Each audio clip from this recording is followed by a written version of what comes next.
வணக்கம். இன்னைக்கு நம்ம சாய் விருந்து சேனல்ல பழனிமலை அடிவார காரப்பொரி அதே சுவையில் எப்படி செய்கிறதுன்னு பார்க்க போகிறோம். பழனிமலை அடிவாரத்தில் கிடைக்கிற காரப்பொரிக்கு ஒரு தனி சுவை உண்டுங்க. அந்த மாதிரி சுவையில் நான் எங்கேயுமே பொரி சாப்பிட்டதில்லை. அவ்வளோ நல்லாயிருக்கும். அதுக்கு பழனிமலை அடிவாரத்தில் சாப்பிட்றது ஒரு காரணம். இன்னொரு காரணம் அவங்க செய்கிற அந்த கைப்பக்குவம், அப்புறம் அந்த முறை. இது நான் அவங்கக்கிட்டே கேட்டு தெரிஞ்சுக்கிட்டு ரெசிபி. இதை ஒரு வாட்டி செஞ்சு சாப்பிட்டீங்கன்னா பழனிமலை போகும் போதெல்லாம் இந்த பொரி வாங்கி சாப்பிட்றதுக்கு மறக்க மாட்டீங்க. இந்த பொரி சாப்பிடும் போதெல்லாம் முருகனை நினைக்கவும் மறக்க மாட்டீங்க. வாங்க இது எப்படி செய்யலான்னு பார்க்கலாம். காரப்பொரி செய்கிறதுக்கு உங்களுக்கு எவ்வளோ தேவையோ அவ்வளோ பொரி எடுத்துக்கலாம். நான் இன்றைக்கி நார்மல் சைஸ் கப்பில் 1 கப் அளவு பொரி எடுத்திருக்கேன். அப்புறம் இது தட்டை சொல்லுவோம் இல்லையா, தட்டை முறுக்குன்னு சொல்லுவோம், அதை உடைச்சி எடுத்திருக்கேன்.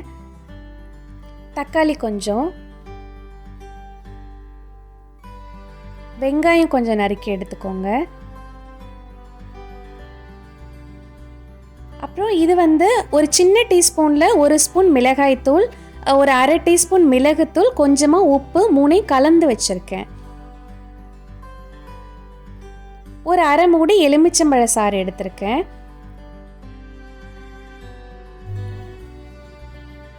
அப்புறம் கொஞ்சமாக மல்லி இலைகள், கொஞ்சமாக நறுக்கின மாங்காய். இந்த மாங்காய் அவங்க சேர்க்க மாட்டாங்க, இது ஆப்ஷனல் தாங்க. இது சேர்த்தா இன்னும் கொஞ்சம் கூடுதல் சுவையோடு இருக்கும். இது எல்லாமே கரெக்டான அளவில் போடணும்னு இல்லை, கூட குறைச்சி உங்களுக்கு தகுந்த மாதிரி எல்லாமே சேர்த்துக்கலாம்.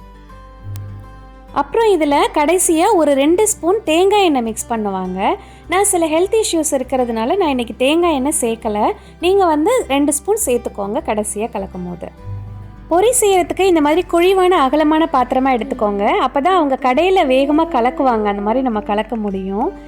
இப்போ நம்ம எடுத்து வச்சுருக்க எல்லாத்தையும் இதில் ஒன்றா சேர்த்துடலாம்.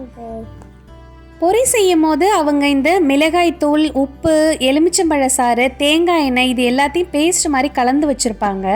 அதில் பொரியை கொட்டி நமக்கு கலந்து கொடுப்பாங்க. பட் இப்போ நம்ம தனித்தனியாக சேர்த்து எல்லாத்தையும் ஒன்றா கலந்துக்கலாம். இந்த தட்டை முறுக்கை இதில் சேர்த்துடலாம். இந்த தட்டை முறுக்கு ரொம்ப முக்கியங்க.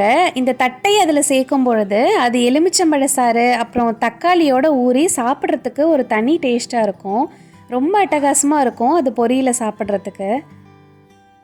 இது எல்லாத்தையும் ஒன்றா கலந்துடலாம்.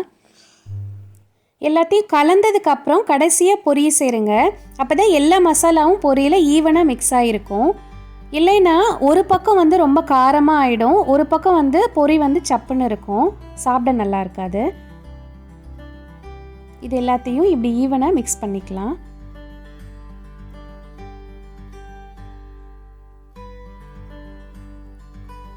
அவ்வளோதான், சுவையான ஆரோக்கியமான பழனிமலை அடிவார காரப்பொரி ரெடி ஆயிடுச்சு. இதை அப்படியே சாப்பிட்டா நல்லா இருக்காதுங்க. அதே ஃபீல் வரணும் அப்படின்னா ஒரு சுருள் செஞ்சு அதில் ஃபில் பண்ணிடலாம்.